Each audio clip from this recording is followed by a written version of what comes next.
സ്നേഹം,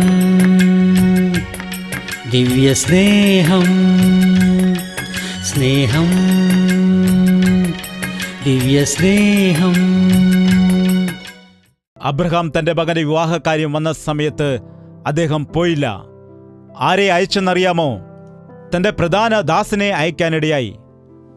ആ ഏലിയാസർ പ്രാർത്ഥനാ മനുഷ്യനാണ്. ഒരു പ്രാർത്ഥനാ മനുഷ്യൻ എൻ്റെ മകന്റെ വിവാഹത്തിനുള്ള പങ്കാളിയെ കൊണ്ടുവരണമെന്ന് ആഗ്രഹിച്ച് അദ്ദേഹത്തെ പറഞ്ഞുവിടുവാൻ ഇടയായി. മാര്യേജ് ബ്യൂറോകളെ അല്ല, ദൈവസന്നിധിയിൽ ദൈവത്തിന്റെ ദാസന്മാരോട് പറയുക. ദൈവത്തിന്റെ സന്നിധിയിൽ ഈ വിഷയം വെച്ച് നിങ്ങൾ പ്രാർത്ഥിക്കുക. വീട് പണിയുന്ന സമയത്ത് എങ്ങനെയാണ് നിങ്ങൾ പ്രാർത്ഥിക്കുന്നത്? ജോലിക്ക് വേണ്ടി എങ്ങനെയാണോ ദൈവസന്നിധിയിൽ പ്രാർത്ഥിക്കുന്നത്? ആപത്ത് ഉണ്ടായിരിക്കുന്ന സമയത്ത്, അല്ലെങ്കിൽ ഒരു പൈതലിന് ആക്സിഡന്റ് ഉണ്ടായാൽ കർത്താവേ രക്ഷിക്കൂ രക്ഷിക്കൂ എന്നെങ്ങനെയാണ് പ്രാർത്ഥിക്കുന്നത്? വിവാഹക്കാര്യം വരുമ്പോഴും അതിനേക്കാൾ സീരിയസ് ആയിട്ട് നിങ്ങൾ ആ വിഷയം എടുക്കുക. അതിനേക്കാൾ ഗൗരവമായി ആ വിഷയത്തിനായിട്ട് പ്രാർത്ഥിക്കുക. പ്രാർത്ഥന മനുഷ്യനെ അയച്ചു. ആ ഏലിയാസർ അങ്ങോട്ട് പോയി മുഴങ്കാൽ മടക്കി, ഒട്ടകങ്ങളെപ്പോലും മുഴങ്കാൽ മടക്കാനിടയാക്കി. ദൈവമേ, നിന്റെ ദാസന്റെ മകന് ഒരു തുണി ആവശ്യമാണ്. അദ്ദേഹത്തിന്റെ മുൻപിൽ അനേകം പെൺകുട്ടികൾ വെള്ളം പിടിക്കുന്നതിന് വേണ്ടി വന്നിട്ട് ആ കിണറിന്റെ അരികിൽ അനേകം ആളുകൾ നിൽക്കുന്നുണ്ട്. ആ വെള്ളത്തിന് വന്ന പെൺകുട്ടികളെ നോക്കിയിട്ട് ആരുടെ മുടിക്കാണ് നീളമുള്ളത്? എന്താണ്? നമ്മുടെ നാട്ടിൽ അതാണ് നോക്കുന്നത്. എന്തൊക്കെയാണ്? തലമുടിക്ക് നല്ല നീളമുണ്ടോ? നല്ല സുന്ദരിയാണോ? നല്ല നിറമുള്ളവളാണോ? എന്താണ്? ഈ പുറമേയുള്ള സൗന്ദര്യത്തിൽ ഈ 10 പേരിൽ ആരാണ് നല്ലത് എന്ന് സ്വയംവരം ചെയ്യുന്നത് പോലെ തിരഞ്ഞെടുക്കാൻ തുടങ്ങി. ദൈവത്തിന്റെ ഹിതം അങ്ങനെയുള്ളതല്ല. ഇവിടെ 10 പേർ നിൽക്കുമ്പോൾ ദൈവത്തിന്റെ ഹിതം എന്താണെന്ന് നിങ്ങൾക്ക് അറിയണമെന്നുണ്ടെങ്കിൽ എന്താണ്? മുഴങ്കാൽ മടക്കി പ്രാർത്ഥിക്കണം. ഏലിയാസർ പ്രാർത്ഥിക്കുവാൻ തുടങ്ങി. ഞാനിപ്പോൾ ദാഹവെള്ളം ചോദിക്കുകയാണ്. ഈ സ്ത്രീകളിൽ ആരാണ് മുൻപോട്ട് വന്ന് ദാഹത്തിനു വേണ്ടി വെള്ളം നൽകുന്നത്? ഞാൻ ചോദിക്കാതെ തന്നെ എൻ്റെ മൃഗങ്ങൾക്കും വെള്ളം കോരി കൊടുക്കുന്നത് അവളായിരിക്കും നിന്റെ ഹിതപ്രകാരമുള്ളവളെന്ന് ഒരു ചെറിയ കണ്ടീഷൻ വെച്ചുകൊണ്ട് പ്രാർത്ഥിക്കുവാനിടയായി. ആ കാലത്ത് സ്ത്രീകൾ അപരിചിതർക്ക് വെള്ളം കൊടുക്കില്ല, ഭയമാണവർക്ക്. എന്നാൽ അങ്ങനെയുള്ളതായ അവസ്ഥയിൽ ആരാണ് മുന്നോട്ട് വരുമെന്ന് നോക്കാം എന്ന് നോക്കിയിരുന്ന സമയത്ത് ബൈബിളിൽ വ്യക്തമായി പറയുന്നു, കണ്ണു തുറന്നു നോക്കിയപ്പോൾ അടുത്തു കണ്ടത് ആരെയാണെന്ന് വെച്ചാൽ റിബേക്ക. അവൾ അഴകുള്ളവളായിരുന്നു, അവൾ ഉത്തമ ആയിരുന്നു, ഒരു പുരുഷനും അവളെ മുട്ടാത്തവൾ ആയിരുന്നു, കന്യക ആയിരുന്നു. ഒരു ആതിഥ്യം കൊടുക്കുന്നതായ മകളാണ്, ഒരു അധ്വാനിക്കുന്ന മകളാണ്. അവൾ ഉത്തമയായിരുന്നു, അവൾ നല്ലവളായിരുന്നു, അവളെ ഒരു പുരുഷനും തൊട്ടിട്ടില്ലായിരുന്നു. അവളോട് ദാഹവെള്ളം ചോദിച്ചപ്പോൾ അദ്ദേഹത്തിന് വെള്ളം കൊടുത്തു. ആ തൊട്ടിയിൽ വെള്ളം കോരിക്കൊണ്ടുവന്നു. ഒട്ടകങ്ങൾക്കെല്ലാം കുടിക്കുവാൻ കൊടുത്തു. എന്താണോ ഇദ്ദേഹം വിചാരിച്ചത് അതുപോലെ തന്നെ സംഭവിച്ചു. ഒരു ഒട്ടകം 7 കുടം വെള്ളം കുടിക്കുവാനിടയാകും. നമ്മെപ്പോലെ 7 ഗ്ലാസുകളല്ല. എന്തുകൊണ്ടെന്നാൽ മരുഭൂമിയിൽ യാത്ര ചെയ്യുമ്പോൾ അവിടെ വെള്ളം ലഭിക്കത്തില്ല. ചില സമയത്ത് മരുഭൂമിയിൽ കൂടെ പോകുമ്പോൾ വെള്ളം ലഭിക്കാതെ വരുമ്പോൾ ഒരുപാട് ദാഹം വന്നാൽ അവർ ഒട്ടകത്തെ കൊന്നിട്ട് അതിന്റെ വയറ്റിലുള്ളതായ ആ കവറിൽ നിന്നും വെള്ളമെടുത്ത് കുടിക്കുവാൻ ഇടയാകുമെന്നാണ്. അതായത് 7 കുടം വെള്ളം ഒരു ഒട്ടകം കുടിക്കുകയാണ്. അവിടെ മൊത്തം എത്ര ഒട്ടകങ്ങളുണ്ട്? 10 എണ്ണമാണ്. അത്രയും ഒട്ടകങ്ങൾക്ക് 70 കുടം വെള്ളം കോരിക്കൊടുക്കേണ്ടതായി വന്നു. ദാഹിച്ചു വരുമ്പോൾ മോളെ ഒരു ഗ്ലാസ് വെള്ളം എടുത്തുകൊണ്ട് വരൂ എന്ന് പറയുമ്പോൾ എനിക്ക് വയ്യ, എടുത്തുകൊണ്ട് പോയി കുടിക്കൂ എന്ന് പറയും. ഈ പെൺകുട്ടിയെ കല്യാണം കഴിച്ചാൽ എന്താകും പറയുക? 70 കുടം വെള്ളം കോരിക്കൊണ്ടുവന്ന് അതിന് കൊടുത്തു എന്ന് പറയുമ്പോൾ അവൾ കഷ്ടപ്പെടുന്ന വ്യക്തിയാണ്. കല്യാണം കഴിക്കുവാൻ ആഗ്രഹിക്കുന്നവർ കഷ്ടപ്പെടുവാൻ പഠിച്ചിരിക്കണം. സുഖപ്രദമായി ജീവിക്കാനല്ല കല്യാണം. കല്യാണം കല്യാണം കല്യാണം എന്ന് പറയുന്നു. ശാരീരികമായ കഷ്ടങ്ങൾ അനുഭവിക്കേണ്ടി വരും. ഉത്തരവാദിത്തങ്ങളുണ്ട്. ഇത്രയും നാൾ നിന്റെ പിതാവാണ് കറണ്ട് ബിൽ അടച്ചത്, നിന്റെ അമ്മയാണ് ഭക്ഷണം പാകം ചെയ്തത്. ഇപ്പോൾ നീ തന്നെ നിന്റെ കുടുംബകാര്യങ്ങൾ നോക്കണം. നീ തന്നെ കുടുംബത്തെ പണിതെടുക്കണം. ജീവിതത്തിൽ കഷ്ടപ്പെടാതെ സുഖത്തോടുകൂടി ജീവിച്ച് കല്യാണം കഴിയുമ്പോൾ ചെറിയ ചെറിയ വിഷയങ്ങൾക്ക് പോലും അവർ വേർപിരിഞ്ഞു പോകുന്നതായി കാണാം. കഷ്ടപ്പെടുന്നതായ സ്ത്രീ, ഉത്തമയായ സ്ത്രീ. നീ ആരുടെ മകളാണെന്ന് ചോദിച്ചു. പെണ്ണെ കിട്ടിയില്ലെന്ന് പറഞ്ഞ ഒട്ടകത്തിൽ കയറ്റിക്കൊണ്ടാണോ വന്നത്? അങ്ങനെ നടക്കില്ല. വിവാഹം അങ്ങനെ നടക്കില്ല. ആരാണ് മകളെ? നിന്റെ മാതാപിതാക്കൾ. നിന്റെ വീട് എവിടെയാണ്? ചോദിച്ചു മനസ്സിലാക്കി ആ വീട്ടിലേക്ക് ചെന്നു. വീട്ടുകാരോട് സംസാരിച്ചു. അബ്രഹാമിന്റെ മകനായ ഇസ്ഹാക്കിന് നിങ്ങളുടെ മകളെ കൊടുക്കുവാൻ തയ്യാറാണോ? അവർ അകന്ന ബന്ധുക്കളുമാണ്. ഇഷ്ടമാണോ എന്ന് ചോദിച്ചപ്പോൾ ഫോട്ടോ കൊണ്ടുവന്നിട്ടുണ്ടോ, ബയോഡാറ്റ കൊണ്ടുവന്നിട്ടുണ്ടോ, മകന് മുടന്തു വല്ലമുണ്ടോ, പോളിയോ വല്ല എഫക്റ്റ് ആയിട്ടുണ്ടോ, കൈക്കോ കാലിനോ എന്തെങ്കിലുമൊക്കെ പ്രശ്നമുണ്ടോ, അവൻ്റെ തലയിൽ മുടിയുണ്ടോ, എന്തെല്ലാം കാര്യമാണ് ഇന്ന് ചോദിക്കുന്നത്. അങ്ങനെയൊന്നും ചോദിച്ചില്ല. ഈ കാര്യം യഹോവയാൽ വരുന്നു, നിന്നോട് ഗുണമെങ്കിലും ദോഷമെങ്കിലും പറവാൻ ഞങ്ങൾക്ക് കഴിയില്ല. എവിടെ നിന്നോ വന്ന ഏലിയാസർ അവരോട് സംസാരിച്ചപ്പോൾ പറയുകയാണ്, ഇത് യഹോവയാൽ വരുന്ന കാര്യമാണ്, ഇതിന് ഗുണമെന്നോ ദോഷമെന്നോ ഞങ്ങൾ പറയില്ല. അവളെ കൂട്ടിക്കൊണ്ടുപോകൂ. ആ കാലത്തെ ആചാരം അങ്ങനെയായിരുന്നു. ഇഷ്ടപ്പെട്ട് കഴിഞ്ഞാൽ ഒറ്റയടിക്ക് അങ്ങനെ കൊണ്ടുപോകാൻ കഴിയുമായിരുന്നു. എന്താണ്? ഞാനൊരു കാര്യം പറയട്ടെ. ഇവിടെ ഒരു വിഷയമുണ്ട്. ദയവ് ചെയ്ത് ഒരു മാതാപിതാക്കളും നിങ്ങളുടെ മകനെയോ നിങ്ങളുടെ മകളെയോ നിർബന്ധിച്ച് വിവാഹം കഴിപ്പിക്കരുത്. നിങ്ങളുടെ ഇഷ്ടം നടക്കണമെന്ന് പറഞ്ഞ് ഒരിക്കലും നിങ്ങളുടെ മകനെയോ മകളെയോ നിർബന്ധിക്കരുത്. എത്രമാത്രം വിവാഹം കഴിപ്പിക്കുന്ന മക്കളുടെ മാതാപിതാക്കൾ തമ്മിൽ എത്രമാത്രം യോജിച്ചാലും, വിവാഹം കഴിക്കുന്ന പയ്യൻ ഇഷ്ടപ്പെട്ടാലും ആ പെൺകുട്ടി ഇഷ്ടപ്പെട്ടാലും അവരിൽ ആരെങ്കിലും ഒരാൾ ഇഷ്ടമല്ല എന്ന് പറയുകയാണെങ്കിൽ അത് നിർത്തിവെക്കേണ്ടതാണ്. നിർബന്ധിച്ച് നടത്താൻ പാടില്ല. നമ്മുടെ രാജ്യത്ത് അനേകം ആളുകൾ നിർബന്ധത്താൽ വിവാഹം കഴിപ്പിച്ച് അവസാനം മാതാപിതാക്കളുമായി പ്രശ്നമുണ്ടാക്കി പിന്നീട് അവരുടെ ജീവിതത്തിൽ കുടുംബത്തിൽ പ്രശ്നങ്ങൾ ഉണ്ടായിട്ട് നരകജീവിതം അനുഭവിക്കുന്ന എത്രയോ ആളുകളുണ്ട്. വേർപിരിഞ്ഞ കുടുംബങ്ങൾ എത്രയോ പേരുണ്ട്. കൂട്ടിക്കൊണ്ടുപോകാൻ പറഞ്ഞ റിബേക്കയെ വിളിച്ചു. നീ ഇവനോടുകൂടെ പോകുന്നുവോ എന്ന് അവളോട് ചോദിച്ചപ്പോൾ പോകാമെന്ന് പറഞ്ഞു. അവൾക്ക് ഇഷ്ടപ്പെട്ടു. അപ്പോൾ കൂട്ടിക്കൊണ്ടുപോയി. എന്താണ്? ഇപ്പോൾ ഇസഹാക്കാൻ അറിയില്ലല്ലോ, അവളെ കണ്ടിട്ടില്ലല്ലോ. ഈ കാലത്ത് എൻഗേജ്മെന്റിന് പെൺകുട്ടി വരാറുണ്ട്. പെൺകുട്ടിയും വരും, പയ്യനും വരും. രണ്ടുപേരും മോതിരമൊക്കെ കൈമാറും. പിന്നെന്തിനാണ് കല്യാണം കഴിക്കുന്നത്? എൻഗേജ്മെന്റിന് കല്യാണ ചെറുക്കൻ പോകാൻ പാടില്ലെന്നാണ് പറയുന്നത്. എന്നാൽ ഇന്നുള്ള യൗവനക്കാർക്ക് ധൃതി കൂടുതലാണ്. നിങ്ങളുടെ ആൾക്കാരെല്ലാരെങ്കിലും വന്നിട്ടുണ്ടോ എന്ന് ചോദിച്ചപ്പോൾ ഞാൻ വന്നിട്ടുണ്ടല്ലോ, ഞാൻ കാര്യങ്ങൾ ചെയ്യാമെന്ന് പറഞ്ഞ് ഒരുത്തൻ വഴക്കുണ്ടാക്കി അവസാനം അവൻ തന്നെ പോയി ചെയ്യാനിടയായി. യഥാർത്ഥമായി നോക്കിയാൽ കല്യാണം കഴിയുന്നത് വരെയും നിങ്ങൾ പരസ്പരം ഒരുമിക്കുവാൻ പാടില്ല. കല്യാണം കഴിഞ്ഞതിന് ശേഷം നിങ്ങൾ വേർപിരിയാനും പാടില്ല. എന്നാൽ ഇന്ന് റിവേഴ്സാണ് എല്ലാം നടക്കുന്നത്. കല്യാണത്തിന് മുൻപ് തന്നെ കൈകൾ കോർത്ത് പിടിക്കുന്നു. എൻ്റെ ജീവിതം മുഴുവൻ നീയാണ്, എൻ്റെ ഹൃദയം നിനക്ക് നൽകുന്നു, നിന്റെ ഹൃദയം എനിക്ക് നീ നൽകണം, നിന്നെ വിട്ട് എനിക്ക് ജീവിക്കാൻ കഴിയില്ല എന്ന് ഡയലോഗ് അടിക്കും. അവസാനം കല്യാണം കഴിഞ്ഞാൽ പിന്നെ ഭാര്യയുടെ മുഖത്ത് പോലും നോക്കത്തില്ല, നീ പൂതിനെയാണെന്ന് പറഞ്ഞ് നടക്കും. അതാണ് ഈ കാലത്ത് നടക്കുന്നത്. എത്രയോ പ്രേമവിവാഹങ്ങൾ പോലും അങ്ങനെ നടക്കുന്നുണ്ട്. കാരണം യഥാർത്ഥമായ പ്രേമം അല്ല അത്, സ്നേഹമല്ല അത്. ദൈവഹിതപ്രകാരം നടക്കുന്നതായ വിവാഹത്തിൽ അനുഗ്രഹമുണ്ട്. ദൈവഹിതപ്രകാരം നടക്കുന്ന വിവാഹത്തിലും പ്രശ്നങ്ങൾ ഉണ്ടാകാം, പ്രതികൂലം ഉണ്ടാകാം. എന്നാൽ കുടുംബം പണിയപ്പെടും, കുടുംബം അനുഗ്രഹിക്കപ്പെടും, കുടുംബം നിലനിൽക്കുവാനിടയാകും. ആ കുടുംബത്തിൽ നിന്ന് വരുന്നതായ മക്കൾ അനുഗ്രഹിക്കപ്പെടാനിടയാകും. വിവാഹം എല്ലാ വിഷയത്തിലും ശ്രേഷ്ഠമായതാണ്.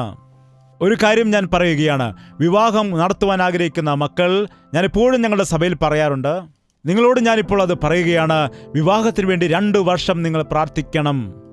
അമ്മോ, എന്താണ് അമ്മോ എന്ന് പറയുന്നത്? 21 വയസ്സിലോ 22 വയസ്സിലോ ആണല്ലോ കല്യാണം നടത്തുന്നത്. ഒരു 2 വർഷം മുൻപ് തന്നെ അതിനുവേണ്ടി നിങ്ങൾ പ്രാർത്ഥിക്കുക. എന്താണ് സംഭവിക്കുന്നത്? എന്നാൽ എല്ലാം ആലോചനയെല്ലാം കഴിഞ്ഞിട്ട് പെട്ടെന്ന് അർജന്റായിട്ട് അടുത്ത മാസം തന്നെ വിവാഹം നടത്തണം എന്ന് ധൃതി വെച്ച് വിവാഹം നടത്തിയിട്ട് കുഴപ്പത്തിൽ പെടുന്നതായ ആളുകൾ എത്രയോ പേർ ഉണ്ട്. ഒന്നു മാത്രം, ഈ ദിവസം നിങ്ങളുടെ മക്കളുടെ വിവാഹത്തിൻ്റെ കാര്യം വരുന്ന സമയം അതിനുവേണ്ടി പ്രാർത്ഥിക്കുക, വിഷയം വെച്ച് പ്രാർത്ഥിക്കുക, ദൈവസന്നിധിയിൽ കരയുക. ദൈവസന്നിധിയിൽ വിഷയം വെച്ച് പ്രാർത്ഥിച്ചപ്പോൾ തക്ക സമയമാകുമ്പോൾ അവൻ സകലതും അവൻ ചന്തമായിട്ട് ചെയ്തു തരും. കർത്താവിൻ്റെ സന്നിധിയിൽ വയ്ക്കുക. നിങ്ങളുടെ മക്കളെ ചെറുപ്പം മുതൽ തന്നെ ദൈവഭയത്തിൽ വളർത്തുക. വെളിയിലേക്ക് പോയിട്ട് തിരിച്ചു വരുമ്പോൾ മക്കൾ എവിടെ പോയി എന്ന് ചോദിക്കുക. മക്കൾ നിങ്ങളോട് പറഞ്ഞിട്ടാണോ വെളിയിലേക്ക് പോകുന്നത്? പറയില്ല. മാതാമക്കളുടെ ഉത്തരവാദിത്തം, മക്കൾക്കുള്ള ഉത്തരവാദിത്തം.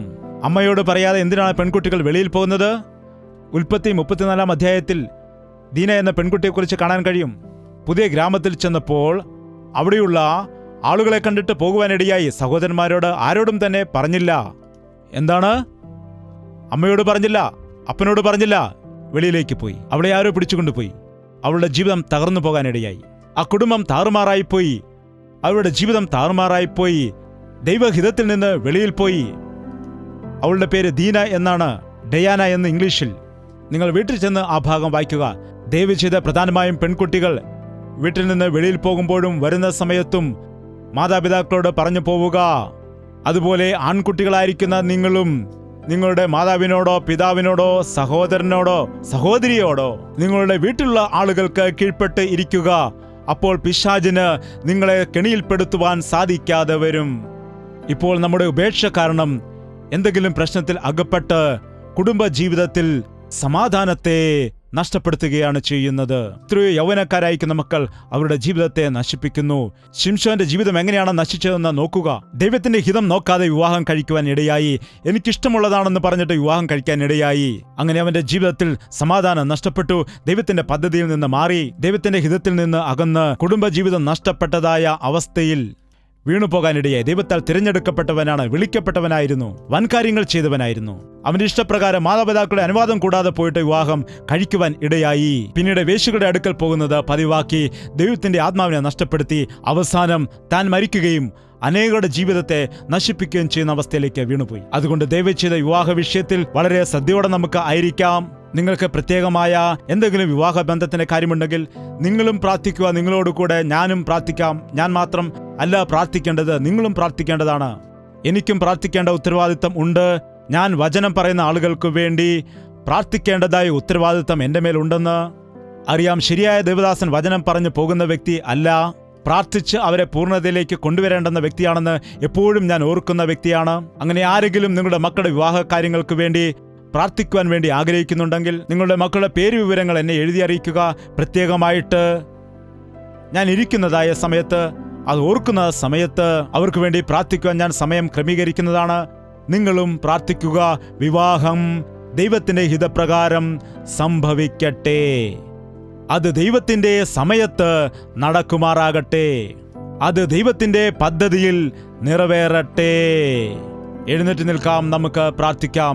എല്ലാ വ്യക്തികളും തങ്ങളുടെ കരങ്ങൾ ആകാശത്തിലേക്ക് ഉയർത്തിക്കൊണ്ട് നമുക്ക് പ്രാർത്ഥിക്കാം. പരിശുദ്ധനായ സ്നേഹമുള്ള പിതാവേ, ഒരിക്കൽ കൂടി നിന്റെ മക്കളെ നോക്കണമേ.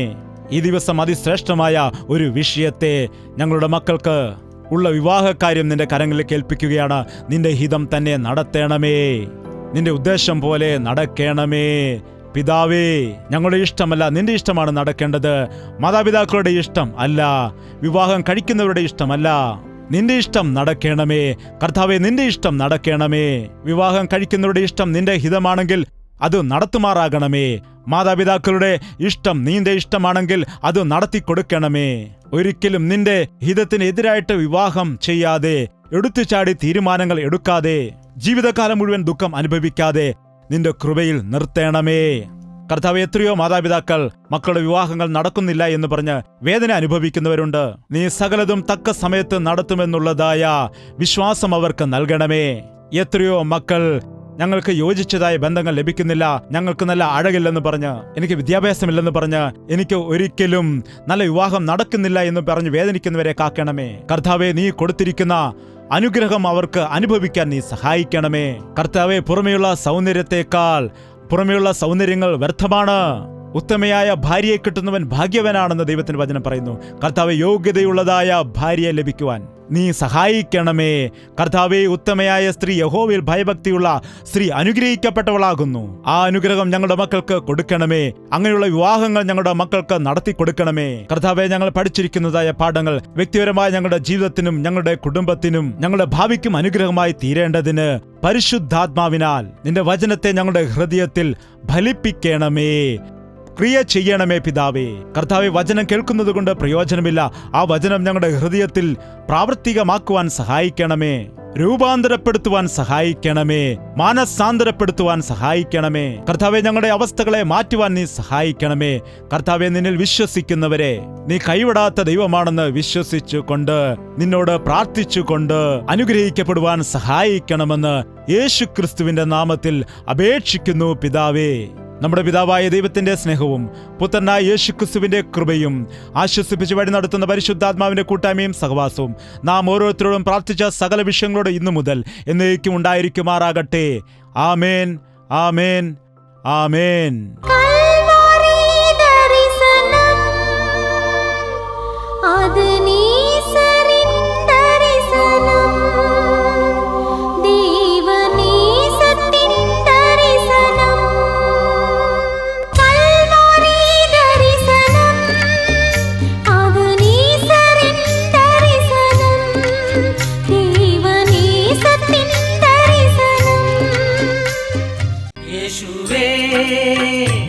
യേശുവേ യേശുവേ യേശുവേ യേശുവേ യേശുവേ യേശുവേ യേശുവേ